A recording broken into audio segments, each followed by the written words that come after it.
Beneath Utah's serene desert lies a tragedy sealed in concrete, a makeshift tomb that guards a secret darker than its pitch-black tunnels. This is the story of Jon Jones, a man who entered Nutty Putty Cave for adventure, but became its eternal prisoner.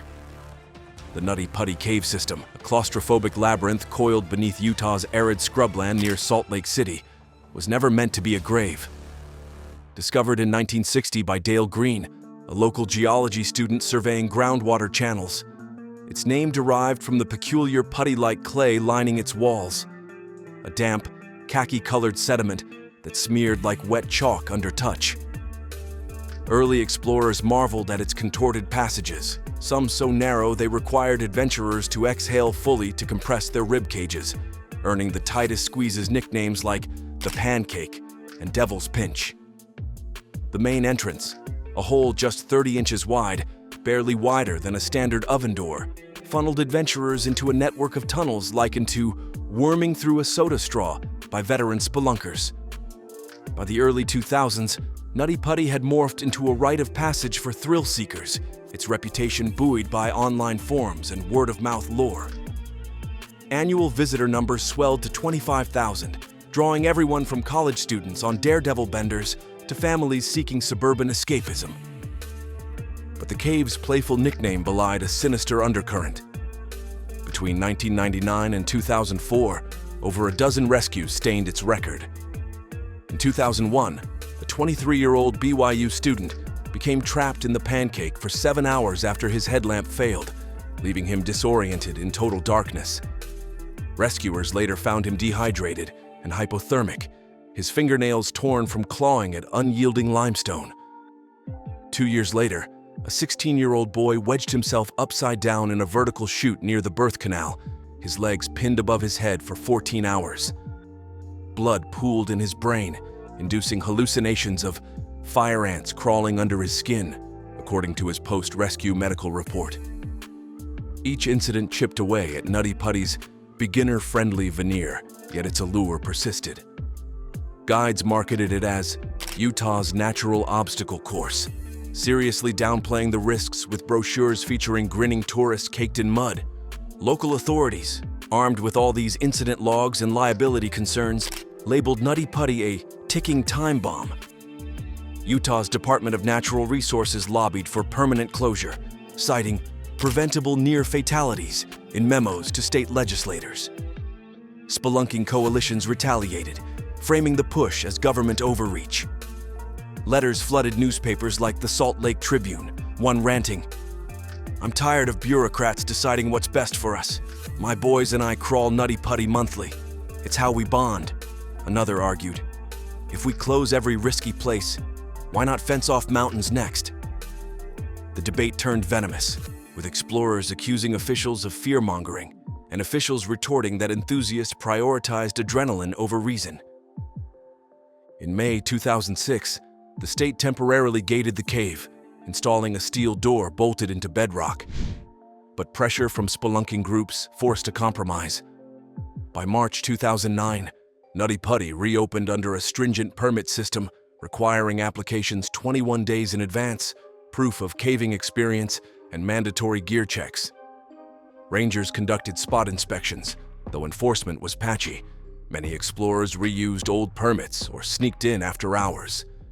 Few realized that Jon Jones, the man whose tragedy would seal the cave's fate, had once trained in those very tunnels. As a boy, he'd participated in rescue drills organized by his father, playing the victim in mock scenarios. Back then, the cave felt like a second home, a maze he'd mastered. That familiarity bred a fatal assumption. Nutty Putty couldn't hurt him. John Edward Jones, a 26-year-old medical student with a promising future in pediatric cardiology, seemed an unlikely candidate for tragedy. A devoted husband and father to a toddler, with another child on the way, John balanced the rigors of medical school at the University of Virginia with weekend trips home to Utah to be with his family. His upbringing in a family of adventurers had instilled a deep respect for nature's risks. His father, Leon Jones, co-founded the Utah County Cave Rescue Team in the 1980s, a group renowned for extracting stranded hikers from slot canyons and flooded caves. As children, Jon and his brother Josh often accompanied their father on training exercises, playing victims in mock rescues. These drills taught them to stay calm under pressure, but they also fostered a quiet confidence, a belief that preparation could outmaneuver peril. By 2009, adulthood had nudged Jon away from spelunking. Medical school consumed his time, and fatherhood reshaped his priorities. His last serious caving expedition had been in 2005, navigating Utah's Logan Cave with Josh.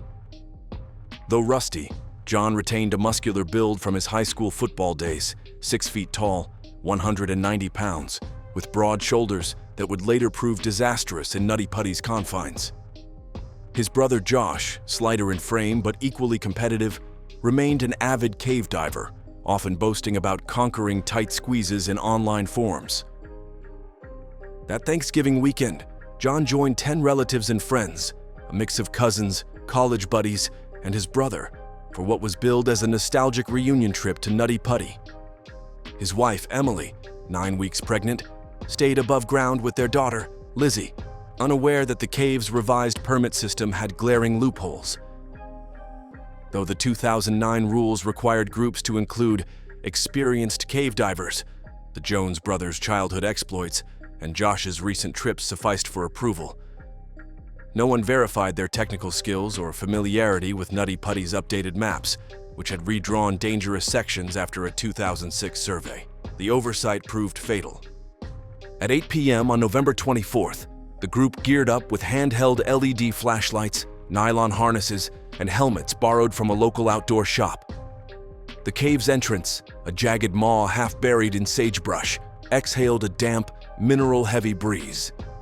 Inside, the temperature hovered at 55 degrees Fahrenheit, the air thick with the musk of bat guano and iron-rich sediment.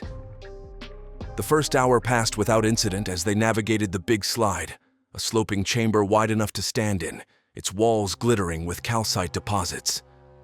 Laughter echoed off the rocks as they reminisced about childhood adventures, the camaraderie masking the cave's latent menace. Competitive banter soon shifted the mood. Josh, eager to showcase his expertise, dared the group to tackle the birth canal, a passage notorious even among seasoned cave divers. Named for its tortuous narrowness, the 80-foot-long channel demanded explorers to belly crawl while exhaling to shrink their chests, inching forward like human accordions. Its tightest stretches measured just 10 inches high and 18 inches wide, with jagged limestone snagging clothing and skin. Previous rescues here had required lubricating trapped individuals with dish soap, but the Jones brothers dismissed these stories as myths for tourists. Jon, despite his hiatus from caving, volunteered to lead. His medical training had honed a methodical mindset. He checked his gear twice before entering the passage.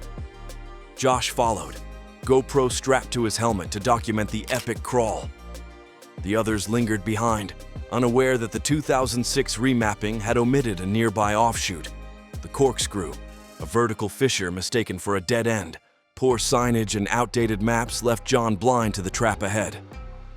As Jon wormed into the birth canal, his flashlight revealed walls striated with ancient watermarks, the rock pressing against his back like a coffin lid. He exhaled sharply to squeeze beneath a limestone lip, his ribs brushing the stone. For a moment, the cave seemed to relent. Ahead, a shadowy gap hinted at an exit. But it was a trick of topography. The gap marked the corkscrew's entrance, a near vertical drop into a stone throat, narrower than a laundry chute. Jon, focused on proving himself to the group, misinterpreted it as the birth canal's continuation. The corkscrew's walls narrowed to 10 inches wide, angling downward at a 45-degree slope. Jon, crawling headfirst, squeezed past a limestone lip by sucking in his chest. When he exhaled, his ribcage expanded, locking him in place. His body blocked Josh's view of the danger. Panic surged through Jon's body like an electric current as he realized retreat was impossible. The cave's walls, cold and unyielding, pressed his arms tightly against his sides, rendering them useless.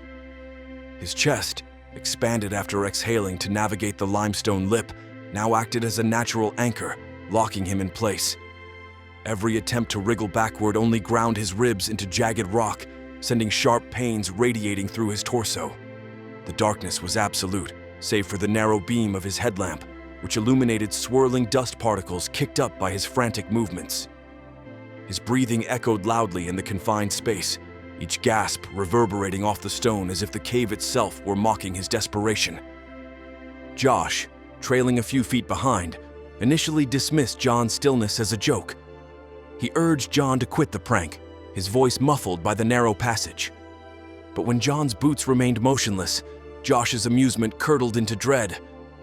Shining his light forward, he saw his brother's legs rigid, toes pointed downward in a silent scream.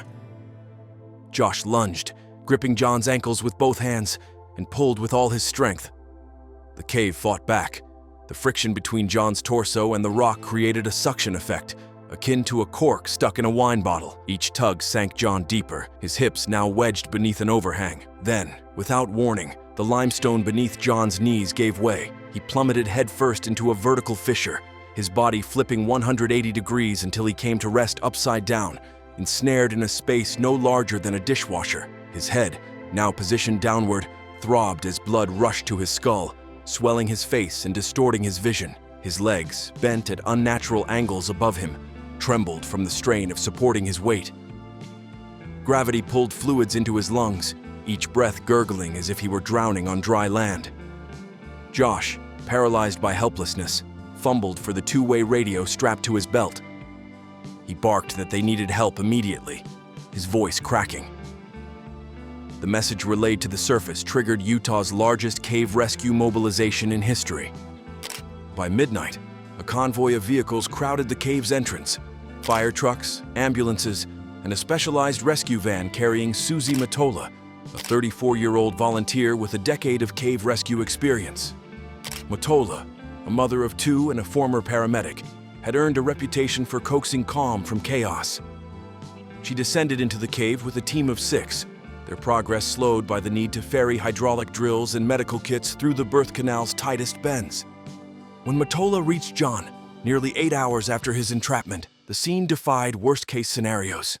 Jon's face, engorged from inverted blood flow, resembled a grotesque mask, his eyes reduced to slits. His breathing came in wet, labored rasps, a symptom of pulmonary edema as fluid inundated his lungs. Matola's training kicked in. She assured Jon he'd be free by sunrise, a white lie to stave off panic, while internally calculating the grim odds. Rescuers rigged a pulley system to his ankles, but the cave's brittle rock crumbled under stress, raining debris. Matola radioed for a portable oxygen tank, its hiss barely audible over Jon's ragged breaths. Above ground, the rescue swelled to over 100 personnel, including engineers debating whether to drill a parallel shaft.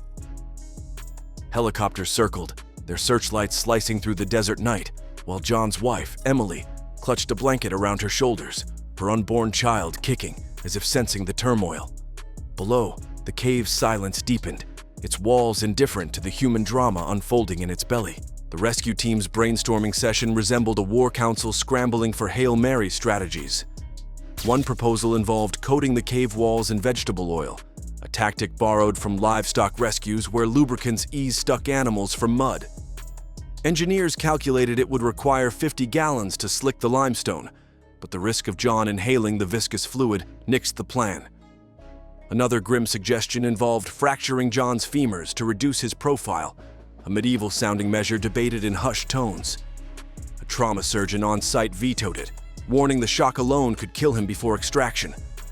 The most viable option emerged, a pulley system anchored to the surface, leveraging a 10-to-1 mechanical advantage to generate 1,500 pounds of force. Rescuers rigged a network of static ropes threaded through titanium carabiners, their hope pinned on incremental upward pulls. The cave retaliated with geological sabotage. Limestone, porous and brittle from millennia of water erosion, crumbled under drill bits meant to secure anchor points. Shards rained onto Jon's trapped body, lacerating his neck and embedding in his hair. Teams switched to handheld picks, but progress slowed to a crawl. Each strike reverberated through the passage, amplifying Jon's whimpers. Logistics became a nightmare. Rescuers navigated the birth canal single file, their gear snagging on calcite protrusions. A single round trip to ferry a drill or medical kit took 90 minutes, turning the operation into a Sisyphean grind. Volunteers rotated in shifts, their knees bloodied from crawling, while surface crews battled hypothermia in the 28-degree Fahrenheit desert night. As dawn bleached the horizon, a fragile victory emerged. The pulley hoisted Jon 14 inches, just enough to expose his left arm. A medic slithered down, IV bag clenched in his teeth, and threaded a catheter into Jon's vein. Fluid stabilized his crashing blood pressure, and for a fleeting moment, his voice steadied. "Tell Emily I'm okay," he murmured, but the cave's vengeance was swift. A carabiner snapped under strain, its steel pin sheared clean by uneven force distribution. Jon plummeted back into the crevice, the IV torn from his arm. His scream echoed through the passage, a raw sound that silenced the rescue team. By hour 12, Jon's speech dissolved into slurred monosyllables.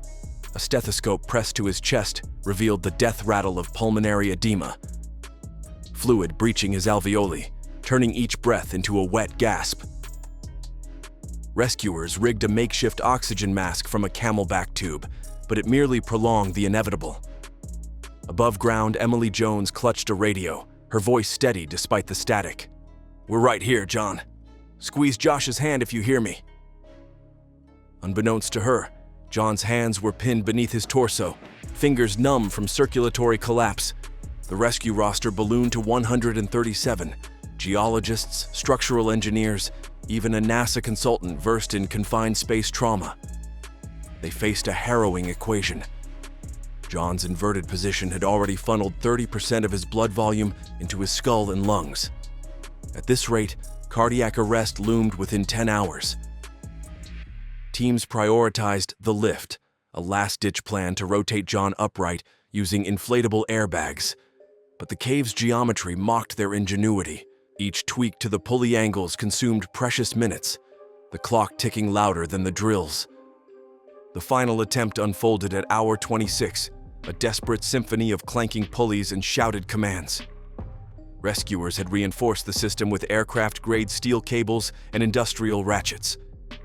Anchoring them to a bulldozer parked above ground, the modified rig generated 2,000 pounds of force, enough to hoist a small car, and for a fleeting moment, it worked. Jon rose 18 inches, his blood-streaked face emerging from the fissure. A rescuer wedged nearby locked eyes with him, later recalling how Jon rasped that the situation felt unbearable, his voice frayed but coherent. A weak smile ghosted across his lips, a final flicker of defiance. Then came the catastrophic snap. A titanium bolt, overstressed by uneven torque, suddenly gave out. The pulley recoiled like a wounded animal, its cables whipping through the shaft. Jon plummeted 22 inches, his head striking a limestone ledge. The impact knocked him unconscious, his body folding into a crumpled V-shape. Rescuers scrambled, but the cave's instability forced a retreat. And so, at 11:56 p.m., on November 25, 2009, a paramedic inched forward to check for vital signs. Jon's carotid artery lay silent, his pupils fixed and dilated. The official time of death marked 28 hours of struggle. His body, contorted and irrecoverable, became part of the cave's anatomy, a macabre fixture in the stone. The decision to seal Nutty Putty Cave ignited fierce debates. Engineers presented 3D models showing that extracting Jon's remains would require dismantling 700 feet of passageways, destabilizing the entire system. Dynamite blasts risked collapsing the birth canal entirely, while manual excavation posed lethal hazards. Authorities framed the closure as a moral imperative, but critics accused them of sanitizing tragedy. Jon's family, though shattered, endorsed the plan. His father, a career rescuer, later confessed that abandoning his son's body felt like a betrayal of paternal duty, but preserving future lives became their fractured solace. Concrete became the cave's new custodian. Crews used a fast-setting mix reinforced with steel fibers, pumping over 40 cubic yards into the entrance, enough to fill 3 cement trucks. The pour took 18 hours, workers battling freezing nighttime temperatures that threatened to weaken the slurry. Sensors embedded in the concrete monitored stability for months, ensuring no fissures reopened. In the years since, Seismic sensors embedded in the concrete have detected subtle shifts, hinting at the cave's slow consumption of its lone occupant. Geologists speculate that within decades, tectonic activity will compress Jon's remains into the limestone, a fossilized testament to human ambition and nature's indifference. Jon's death reshaped caving safety protocols worldwide. Within a year, Utah mandated 3D laser mapping for all public caves, a technology that could have flagged the corkscrew's dead end. Rescue teams adopted Jones kits, portable rigs with compact pulleys and carbon fiber braces designed for tight spaces. The National Speleological Society revised its training programs, emphasizing reverse reconnaissance drills, where cave divers practice retreating from tight passages headfirst. Jon's legacy also birthed the Spelunker Safety Initiative, a nonprofit co-founded by his brother Josh. The SSI's flagship program, Cave Smart, uses virtual reality to simulate entrapments, teaching novices to manage panic in claustrophobic scenarios. Ironically, Nutty Putty's tragedy became a catalyst for innovations now standard in spelunking. Biometric harnesses that alert teams if a cave diver's heart rate spikes, and breadcrumb GPS markers that withstand signal-blocking rock. The incident's cultural ripple reached beyond gear and guidelines. Documentaries like The Last Descent sparked debates on risk versus recklessness in adventure sports. Emily Jones, Jon's widow, became an advocate for grief counseling in rescue operations, pushing for protocols that include psychologists in crisis teams. In 2014, she published Held in the Earth, a memoir detailing her husband's final hours and her journey toward forgiveness, not of the cave, but of the complacency that deemed it safe. Nutty Putty's closure also silenced a thriving underground economy. Local guides once charged $200 per person for extreme tours of the birth canal. After 2009, Utah prosecuted 6 illegal guiding operations, sentencing organizers to fines up to $10,000. The cave's coordinates were scrubbed from maps, but amateur explorers still make pilgrimages to the site, leaving flowers or climbing chalk at the sealed entrance, a quiet rebellion against oblivion. Engineers occasionally survey the site using ground-penetrating radar, curious about the cave's stability. Their scans reveal Jon's body preserved in the cool, anaerobic environment, still inverted in his limestone vise. Geologists predict the cave will fully collapse by 2040, swallowed by the same forces that made it.